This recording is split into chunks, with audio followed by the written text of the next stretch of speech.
हमें पहले ना बिकने वाला समाज और फिर ना बिकने वाले नेता तैयार करने पड़ेंगे। मुसलमान मानते हैं कि पॉलिटिकल पार्टियां सेकुलर होती है। मेरी बात पर गौर करना। क्यों कहा? क्या वो कमजोर थे? क्या वो बेवकूफ थे? क्या वो गैर जिम्मेदार थे? वो जानते थे कि जिन्होंने सदियों तक आपको कुछ नहीं दिया वो आने वाले कल में भी नहीं देंगे, रोकेंगे बहुत।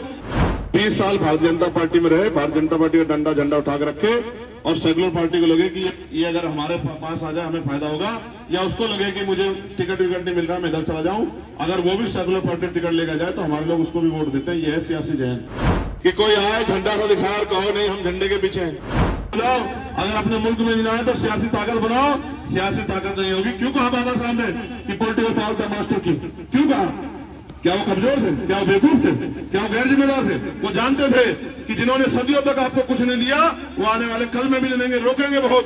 इसलिए उन्होंने कहा कि पॉलिटिकल पावर अचीव करो। उन्होंने ये भी कहा राजनीति में हिस्सेदारी नहीं करोगे तो सबसे बड़ा नुकसान ये होगा कि योग्य लोग शासन करेंगे। इसलिए मैं आपको कहना चाहता हूं बाबा साहब के बच्चों, इस लड़ाई में अब आपको आगे निकलना है।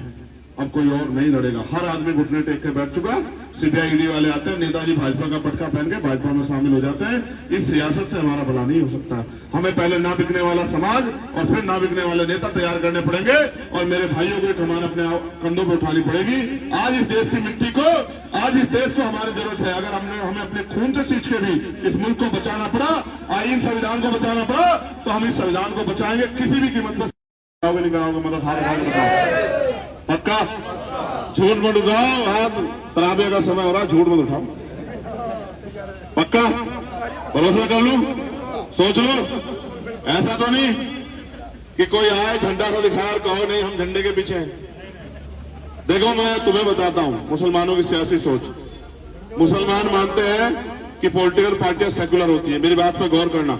जो आदमी 20 साल भारतीय जनता पार्टी में रहे, भारतीय जनता पार्टी का डंडा झंडा उठा कर रखे और सेकुलर पार्टी को लगे कि ये अगर हमारे पास आ जाए हमें फायदा होगा, या उसको लगे कि मुझे टिकट विकट नहीं मिल रहा, मैं इधर चला जाऊं, अगर वो भी सेकुलर पार्टी टिकट लेकर जाए तो हमारे लोग उसको भी वोट देते हैं। ये है सियासी जहन।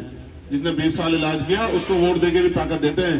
अब आप सोचते हो कि आपकी जिंदगी बच जाएगी? आप सोचते हो आपका जुल्म होना बच जाएगा? बताओ मैं झूठ कह रहा हूं क्या? अगर आपकी सियासी सेकुलर पार्टियों को लगे कि जिसने हमारे लोगों का कत्ल किया अगर उससे भी फायदा हो रहा तो वो पार्टी में ले लेंगे, आप उसको वोट दोगे। ये है आपके सियासी जहन।